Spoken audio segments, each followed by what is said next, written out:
your girl Shannon from EV and Chill, and y'all, we just drove in from a 7.5-hour road trip. That's right, people, we went from Washington, D.C. to Rhode Island in both the EV6 and the Tesla Model Y, and today we're going to talk about how the EV6 did on its first ever road trip. But first, let me take a second, let's rewind, let's set the scene here, because there is a lot of info we're going to cover. Also, peep how dirty these cars are after their road trip. We got to get some EV wash on that glass, wash down the leather. It's going to look real fine after that. Okay, but back to the cars. Okay, but let's rewind and let's talk about this road trip, because again, a few days ago, we left our house in DC to go to Rhode Island. And y'all, these mothers were so loaded down, like you could not see out the rearview mirror, you could not see out the side windows, like it was so jam-packed full of gear. Like these mothers were so heavy, if I went to change lanes and I swung the EV6's hips out too far, that momentum would have just carried and pushed another vehicle into the guardrail. Like these things were packed. So actually, okay, I'm gonna make a quick plug real quickly. If you are considering the wind trim level, go ahead, drop a few extra dollars and get the tech package. Because people, when I would turn on my turn signal and then I could see my blind spots, when I could see that camera view on my driver's display, that more than paid for itself right there in this whole trip. I can for sure say that has saved me from a few accidents just on this road trip alone.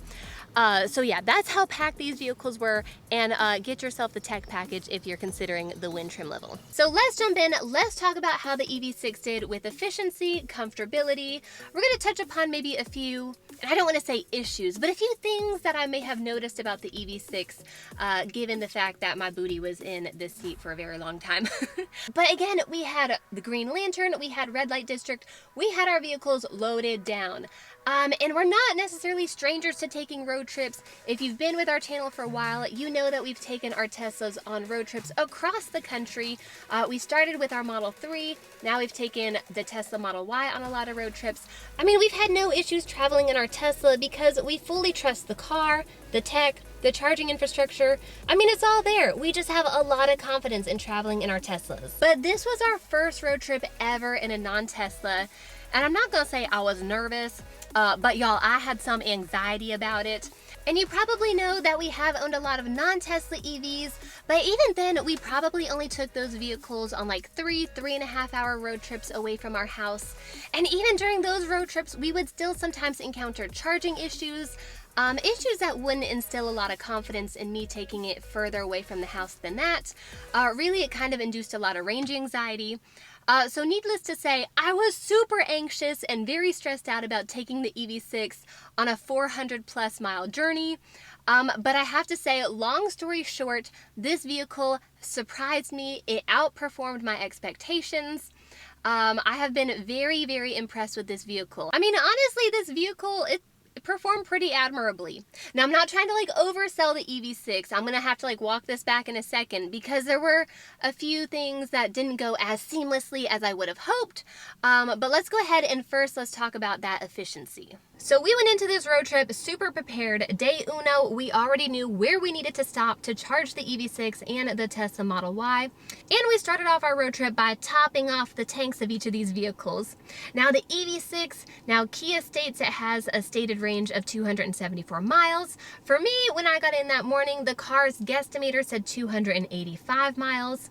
Now I know that number can kind of fluctuate based on like driving dynamics, ambient temperature. I mean, it can fluctuate on like a lot of different factors, so I'm not gonna put like a ton of stock in it, but that's what it said nonetheless. So we started our road trip and we knew we were gonna go from Washington, D.C. to New York City, so that means that we had planned a stop in Newcastle, Delaware, and this Wawa we found it was perfect because it had a Tesla supercharger and it had an Electrify America where we could charge the EV6. And actually, let's stop there and let's talk about just a few differences between charging the EV6 and the Model Y. Now, when we pulled into the Wawa, I went to the EA station to charge this baby up. Now, I just backed the booty in, I plugged it in, then I had to go to the app and open it, and then it had to take a second to like connect. I think all in all, it probably took like a good minute or two before like you actually hear the stall whirling and like the electrons actually start going in. Now, The cool thing about this was that we found a 350 kilowatt charger, and once it plugged in and started going, it immediately jumped up to like 200 kilowatts. I think the most I saw was maybe like 230 kilowatts, which is still pretty blazing fast, I would say. Like, I was pretty impressed.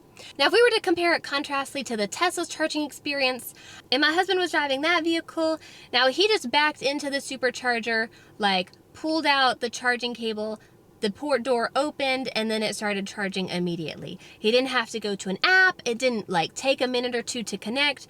Like, electrons just start flowing out of there like water, people. So it did start charging a little bit quicker. Again, with the EV6, I had to wait like a minute or two before it connected, and I had to do some stuff on the app. All in all, not a huge deal, but it does kind of show me that even though EA has come a long way, I think Tesla still kind of has charging on lock right now. But regardless, we were able to get both vehicles charged, and most importantly, Mama was able to go inside and use the restroom because I have a bladder the size of a walnut, people. I cannot go that long without using the restroom. And we were able to get some snacks. I mean, what's a road trip without some crappy junk food? So the EA station, it pumped in about 32 kilowatts into the EV6. I think that cost maybe just a little bit over 13 bucks, which again, that is crazy considering that gas prices are like $4, $5, $6 a gallon right now. That is insane. But then we were able to continue on our way to New York. We stayed in Yonkers, and people, that was bonkers. Actually, seriously, the weather was bonkers. Like, when we were there, like, it rained, it hailed. Like, what the hail, people? Like, it is nearly summer, and hail is coming down. I was a little worried about the vehicles, but they did fine. It was really like itty bitty hail. It was really tiny. So we had a great time in the Big Apple. Why do they call it the Big Apple? I'm sure there's a reason. I don't know what kind of apple it would be. Maybe like a Fiji? No, Fiji's a different place. I don't know if it'd be like a Red Delicious because, I don't know, I don't think people are super sweet there. Maybe like a Granny Smith, because that's a little bit more tart. But I don't know, Granny Smith is green, and I think the Big Apple is supposed to be red. Anyways, we had a good time in New York. We hit up the Starbucks Reserve, the Natural History Museum. We went to a bakery. But the cool thing is that our hotel in Yonkers, which I just love to say that, Yonkers. And the hotel we stayed at had 2 level 2 chargers. It had a Tesla destination charger and a charge point charger. Both worked really well, seamless charging. We were able to wake up each morning we were there with a full tank. But now, let's talk about the efficiency of driving from DC to New York City. So driving from Washington, D.C. to New York City, we averaged about 65 to 75 miles per hour. And again, I can't reiterate enough how loaded down these mofos were. Like, these vehicles were packed to the brim. I don't know if I'm even like exaggerating. Hundreds of pounds of gear in these vehicles. So we were cruising at a pretty high speed. These vehicles, again, pretty heavy, and we were averaging about 3.7 miles per kilowatt hour. So that is super impressive. To me, I think that is really efficient.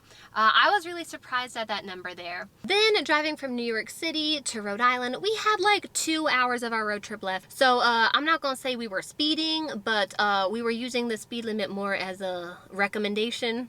A suggestion, if you will. So we were going a smidge bit faster, but even then we were still averaging like 3.4 miles per kilowatt hour, which again, I am like thoroughly impressed by that. I was not expecting to get that kind of like efficiency. So again, really impressive. But now let's talk about ride quality. Now, I've mentioned this before, the EV6, it has a totally sporty look. Like, it is a nice looking vehicle on the outside. And when we were in New York City, people, we took this throughout the city during our little day trip there. We got tons of attention in this vehicle, which we get tons of attention normally wherever we're driving in this vehicle. But in New York City, like, there are people everywhere. People were trying to take pictures of this, record it. Anytime we stopped at a stoplight, someone would roll down the window and ask what kind of car this was. I imagine this is kind of how Kim Kardashian feels. I felt like a celebrity, and no one was even looking at like my booty. They were looking at the EV6's booty. So Kim K, I know how you feel when you go out in public now. So again, even though this is like a really sporty looking vehicle, it doesn't necessarily drive sporty, but it was a really comfortable ride. Like, those straight stretches of highway, that's where this vehicle really excels. It has that really kind of softer suspension, especially compared to the Tesla Model Y. Now again, the Tesla Model Y, it is a performance, so you would expect it to have kind of like that firmer suspension and handling. But again, it was just a really smooth, comfortable ride. We used the heated seats, the ventilated seats. I mean, the AC worked great.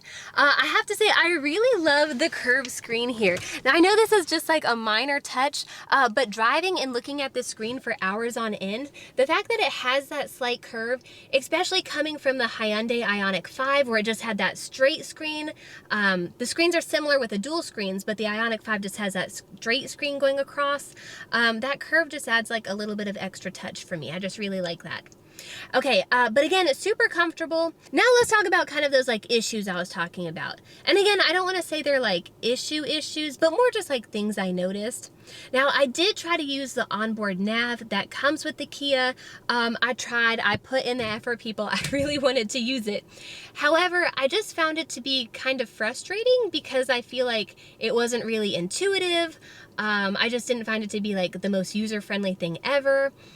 So that's where, instead of just using the onboard nav, I just resorted back to using Apple CarPlay, which is what I normally do anyways. So just save yourself the trouble, use Apple CarPlay, use Android Auto, don't use the onboard nav. Now, that being said, I just told you to use Apple CarPlay. We actually started having issues with Apple CarPlay where it just starts crashing randomly, which is really frustrating when you're driving and you're relying on it for navigation. I mean, also for music, but navigation is most important, especially when you're on a road trip. But Apple CarPlay, it kept crashing. And for a second, I thought, well, maybe it's me, maybe it's my hardware. But I've tried like 2 different iPhones. I've tried switching out the cables. And the EV6, it only comes with that one USB port. So I kind of think, just by like deduction, I think the issue might be in the Kia EV6's hardware. We might have to see about getting that looked at maybe a little bit later down the road. Now, I guess the other thing I would say about this, after being in this vehicle for hours on end, would be that I'm not overly impressed with the sound system. And the sound system is by Meridian. You think it would be like fairly decent quality. I mean, even considering the price point of this vehicle, like $54,000 MSRP. I just wasn't overly impressed with it. When I would try to adjust things like maybe the equalizer to try to like improve the sound didn't necessarily improve or get like a deeper sound. It would kind of just get louder in the wrong spots, if that makes sense. So less than impressed. I'll kind of explain that more in like a later video, I guess. But again, overall, I have to say, with like the efficiency of this vehicle, the charging experience, the comfortability, the ride quality, I have been really impressed by the EV6. Y'all, this vehicle is kind of blown my mind a little bit. Not gonna say it's perfect, I'm not gonna go that far, but I have to say, again, I'm just really impressed. Now, we are going to continue our road trip. We're in Rhode Island now. We're seeing my family. We're going to continue. We're going to go up to Maine, but we're going to leave the EV6 with my family, and we're going to take the Tesla instead. I would love to take the EV6. However, like, the charging infrastructure just isn't supported right now for us to take this vehicle to Maine. That's why we have to take the Tesla. Overall, again, going from DC, New York City, Rhode Island, again, I would definitely take this on a road trip again. I hope we can do that in the future. I hope the charging infrastructure is heading in that direction. I mean, it seems like charging is definitely improving, which is awesome. I just wish there were more charging spots available. But that's all I've got for now. Drop me a comment. Let me know the furthest you have taken your EV on a road trip. I would love to know. And if you're new to the channel, do me a favor, hit that subscribe button. It helps our channel to grow. And we just surpassed 10,000 subscribers, so a big thank you. This is really, really cool for us. We hope we can keep growing. We hope you enjoy our videos. That's why we make them. But that's all I've got for now. Thanks for watching. I'll catch you next time.